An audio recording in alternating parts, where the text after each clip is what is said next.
अविस्मरणीय क्षण म्हणजे माणगावला मी सिलेक्शन माझं झालं, तो माझ्या आयुष्यातला सगळ्यात अविस्मरणीय क्षण आहे. कारण एवढ्या मोठ्या शाळेला मला नोकरी मिळते, हे त्यावेळी कल्पनासुद्धा मला इतकी खूप छान वाटली होती. आणि त्याहीपेक्षा पुढचा एक्सपिरियन्स माझा असा आहे, की त्या हायस्कूलचा मी मुख्याध्यापक झालो. मी त्या हायस्कूलचा कधीतरी मुख्याध्यापक होईल असं कुठेही सुतरामसुद्धा शक्यता नव्हती आणि मी मुख्याध्यापक झालो. हे माझ्यासाठी अविस्मरणीय आहे.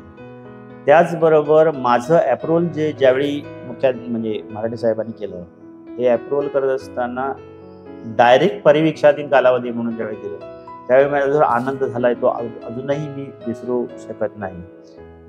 पगाराच्या दृष्टिकोनातून जर म्हणाल तर त्यावेळी शिक्षकांचे पगार खूप कमी होते, परंतु तो सुद्धा पहिला पगार ज्यावेळी मला मिळाला, त्यावेळी तो पहिला पगार ज्यावेळी मिळाला किंवा त्याचं हे असेल म्हणजे एअर इंडियाला सुद्धा मला ज्यावेळी पहिला पगार मिळाला, मला आठवतं की एकदम 10,000 रुपये त्यावेळी मला मिळाले. त्यावेळी 89-90 मध्ये, आणि ते खूप म्हणजे आता लाखात असतील ते.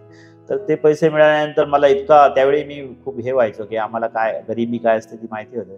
मी येताना माझ्या घरातल्या सगळ्यांना, आईला कपडे, बाबांना कपडे आणले होते, घरात काही वस्तू आणल्या होत्या आणि हे सगळं खूप मोठं काहीतरी मी अचिव्हमेंट माझी आहे असं वाटायचं. तसंच माझा माणगावचा सुद्धा हे जे आहे, आणि या माणगावच्या नोकरीमध्ये माझा पगार झाल्यानंतर मी पहिल्यांदा मोटरसायकल घेतली आहे. आणि ती मोटरसायकल घेताना आणि त्याच्यावरून मला म्हणजे सुरुवातीला मी काही दिवस माणगावमध्ये सायकलने सुद्धा गेलो आहे. सायकल एका विद्यार्थ्याला मी शिकवायला जायचो आणि त्याच्या आईने मला सांगितलं होतं, सर तुम्ही जाताय तर ही सायकल त्याची तुम्हाला घ्या म्हणून, आणि त्याने मला ती दिली होती. ती सायकलने मी काही दिवस प्रवास माणगावमध्ये केला. त्यानंतर मी मोटरसायकल घेतली. असे काही आनंदाचे क्षण आहेत. आणि म्हणजे काही वेळा असं झालं की ह्याच्यामध्ये स्ट्रगल करत असताना बरेचसे एक्सपिरियन्स आपण मुख्याध्यापक म्हणून काम असताना समाजाशी आपले संबंध येतात. कोविड कालावधी होता, याच्यामध्ये बरेचसे प्रसंग आले. शाळा सुरू केली त्यावेळी सुद्धा काही नाराजी लोकांची आली. त्याच्यानंतर इतर गोष्टी सुद्धा काही वेळा जाताना येताना सुद्धा काही गोष्टी होत्या व्हायच्या. काही वेळा आमच्या शाळेमध्ये एखादी दुर्घटना घडली. मला आठवतं की माझी विद्यार्थिनी त्यावेळी इन्फेक्शन ह्याचं काहीतरी होऊन एक्सपायर्ड झाली होती. आणि त्यावेळी मला खूप दुःख झालं की असं काही शाळेमध्ये होणं हे फार त्रासदायक असतं. त्या यांना सुद्धा. पण या सगळ्या ह्याच्यातून प्रसंगातून मला केवळ आणि केवळ परमहंस परिव्राजकाचार्य टेंबे स्वामी महाराजांनी बाहेर काढलं आणि खूप छान पद्धतीने मी ती नोकरी करू शकलो. मला मुळातच टीचिंग बरोबर मला अभिनयाची आवड आहे, मला संगीत आहे, माझ्याकडे गाणं आहे, वादन आहे. याला मी तसा वेळ देऊ शकलो नाही. म्हणजे ॲडमिनिस्ट्रेटिव्ह लेवलला काम करत असताना मी फार कमी काम केलं म्हणजे याच्यामध्ये. कारण मी शाळा सोडून, मी असं सांगू इच्छितो सगळ्यांसाठीच की शाळेत असताना मी कुठल्याही माझ्या कार्यक्रमासाठी एकही दिवस सुट्टी घेतलेली नाही.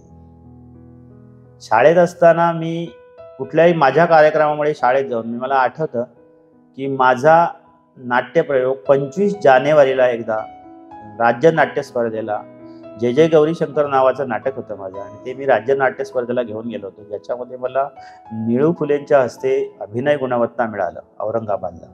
आणि त्यावेळी सुद्धा ते सांगण्यासारखा प्रसंग आहे की रामकृष्ण मोरे त्यावेळी सांस्कृतिक मंत्री होते, निळू फुले होते आणि बरीच मान्यवर मंडळी, मंत्री महोदय वगैरे होते. आणि मला अभिनय गुणवत्ता हे प्रमाणपत्र ज्यावेळी मी खाली बसलो होतो आणि मला असं मनोमन वाटत होतं की मी एक आर्टिस्ट आहे आणि मला आर्टिस्टच्या हातूनच ते बक्षीस मिळायला हवं असं मी म्हणत होतो. आणि मनोमन स्वामींना प्रार्थना करत होतो. लिटरली तुम्हाला आश्चर्य वाटेल की जेव्हा ती यादी वाचत होते एक एक करून, जेव्हा माझं नाव आलं त्यावेळी त्या निवेदकाने असं वाचलं की यापुढची बक्षिसं ही निळू फुले देतील, आणि यापुढची बक्षिसं निळू फुले देतील.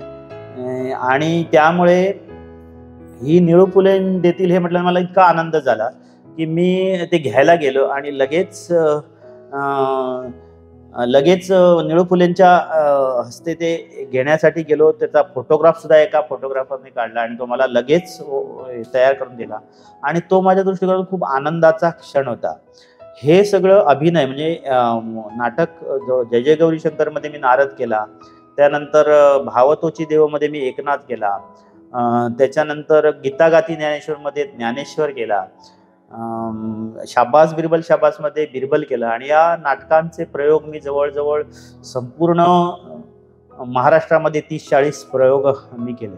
पण या सगळ्या प्रवासामध्ये मी शाळेचा एकही दिवस वापरलेला नाही. घेतलंच असेल तर एखादी किरकोळ रजा वगैरे घेतली. रविवार शनिवार जोडून हे सगळे कार्यक्रम आम्ही केले. त्यावेळी मला आकेरकर सरांनी सुद्धा खूप सहकार्य केलं, की तुम्ही नाटकाला, खरं नाटकात काम करणं हे त्यांचंच श्रेय आहे. मी नाही म्हटलं होतं त्यावेळी, मी वाजवायला येतो परंतु नाटकात नाही. सर म्हणाले तुम्हाला जायला हरकत नाही, तुम्ही घेऊन जावा म्हणून त्यांना सांगितलं. आणि मी सरांचंच नाव सांगितलं होतं की नाही सर मला परवानगी देणार नाहीत म्हणून. पण सरांनीच उलट ते म्हणाले आम्ही सरांची पहिल्यांदा परवानगी काढलेली आहे आणि म्हणून मी ते नाटकात बक्षीस घेऊन आलो. आणि म्हणून त्यावेळी सुद्धा माझा कौतुक करताना त्यांनी म्हटलं होतं की धोंड सरांनी अटकेपार झेंडा लावलेला आहे वगैरे, अशा प्रकारचं कौतुक माझं आगरकर सरांनी केलं होतं. तर त्याच्यानंतर मी काही सिनेमा केले. त्या सिनेमामध्ये ठाकरे आहे, ठाकरेमध्ये मी बाळासाहेब ठाकरे ही जी बायोग्राफी आहे त्याच्यामध्ये मी प्रमोद महाजन केलं. त्याच्यानंतर परेश मुकाशी जे एलिझाबेथ एकादशी वगैरे केले त्यांच्याबरोबर मी एक फिल्म केली. त्याच्यानंतर मी गाव कथा गझली या मालिकेमध्ये एक दोन रोल केले, एक कीर्तनकाराचा रोल केला. वेतोबा मालिकेमध्ये रोल केला. पुष्कर श्रोत्रींबरोबर एक शॉर्ट फिल्म केली. तर ह्या सगळ्या प्रवासामध्ये अभिनय, गाणं आणि हे सगळं आहे. आत्ता मला त्याच्यात काहीतरी करायचं आहे. माझ्या डोक्यामध्ये असं आहे की भाव तोचे देव असेल, हे नाटकाचं एखादं हे करून ते प्रोफेशनली करायचं असं माझ्या डोक्यात आहे.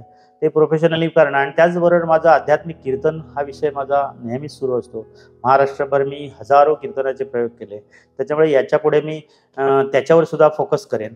आणि त्याचबरोबर कोणाला आत्ता मला एज्युकेशनमध्ये जर कोणाला काही माहिती माझ्याकडून हवी असेल तर ती द्यायचा मी प्रयत्न करेन. पण मुद्दाम म्हणून कुठल्या एज्युकेशन पॉलिसीमध्ये किंवा कुठेतरी कुठल्या शाळेमध्ये वगैरे जाण्याचा माझा काही इरादा नाही. माझं स्वतःचं जे राहिलेलं काम आहे ते मला आता यापुढे पूर्ण करायचं आहे.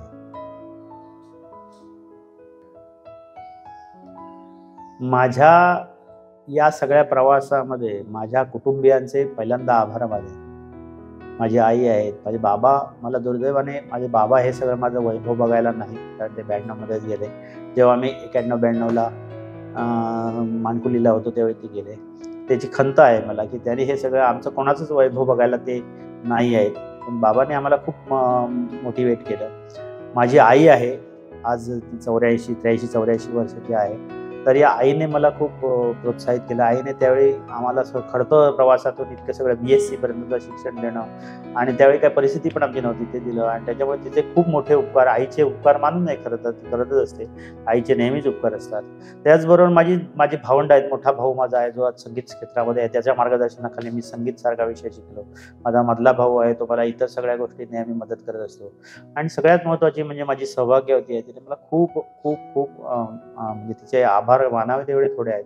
कारण मला घरामध्ये कुठल्याही प्रकारची जबाबदारी नाही.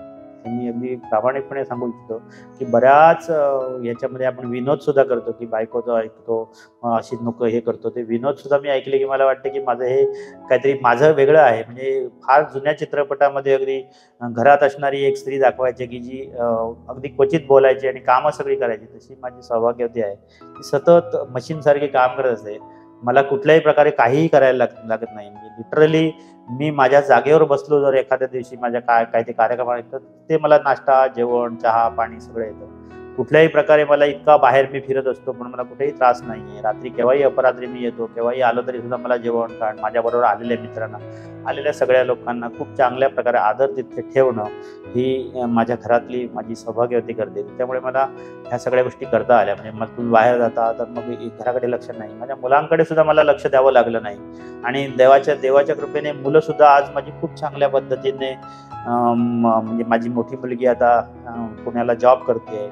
दुसरा मुलगा आहे तो आता 12वी नंतर कॉम्प्युटर सायन्स आणि सायबर सिक्युरिटी असं एक DY पाटील कॉलेजला हे करतोय, आता ॲडमिशन केली त्याने. तर ही सगळी मुलं, या मुलांसाठी सुद्धा मला काही करावं लागलं नाही. खूप लोकांनी मला त्याच्यामध्ये सहकार्य केलं. मला कीर्तन विद्या शिकवणारे माझे गुरु आहेत झारापकर सर. मला गाणं शिकवणारे माडिये सर आहेत. मला माझा भाऊ आहे तो गाणं शिकवतो. हे सगळे मला ज्यांनी म्हणून विद्या दिली. माझ्याबरोबर माणकुलीला काम करणारे कोरगावकर असतील किंवा इतर माझे सगळे मामा, इतर माझे रिलेटिव्ह सगळे भाऊ वगैरे, हे सगळ्यांनी मला खूप चांगल्या प्रकारे सहकार्य केलं. त्याचबरोबर मी ज्या शाळेमध्ये काम केलं त्या शाळेमधले माझे सगळे शिक्षक सहकारी हे यांनी खूप चांगलं मला सहकार्य केलं. कुठल्याही गोष्टीत मला मी सांगितल्यानंतर लगेच त्यांनी मला हे दिलं आणि म्हणून त्यांनी मोटिवेट केलं. त्यांच्या जीवावर मी सगळं काम केलं. 12 वर्ष आज मुख्याध्यापक म्हणून काम करत असताना एखादी गोष्ट मी हातात घेतली तर ती पूर्णत्वास नेणारे माझे सहाय्यक शिक्षक सगळे आहेत. हे सगळे शिक्षक आणि आता या प्रसंगी मला नावं जरी आठवली नाहीत तरी माझ्यासोबत असणारी माझे स्वतःचे श्रोते आहेत.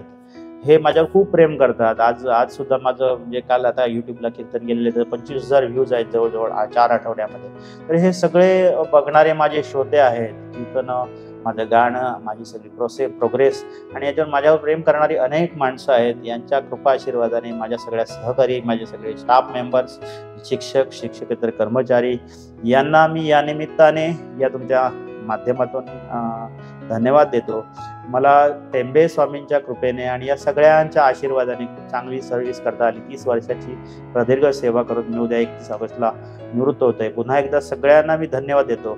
तुम्ही खास करून माझं हे रेकॉर्डिंग करता आहात, जे लोकांना तुम्ही दाखवणार आहात, म्हणून मी तुमचे मनपूर्वक आभार मानतो आणि थांबवतो. धन्यवाद.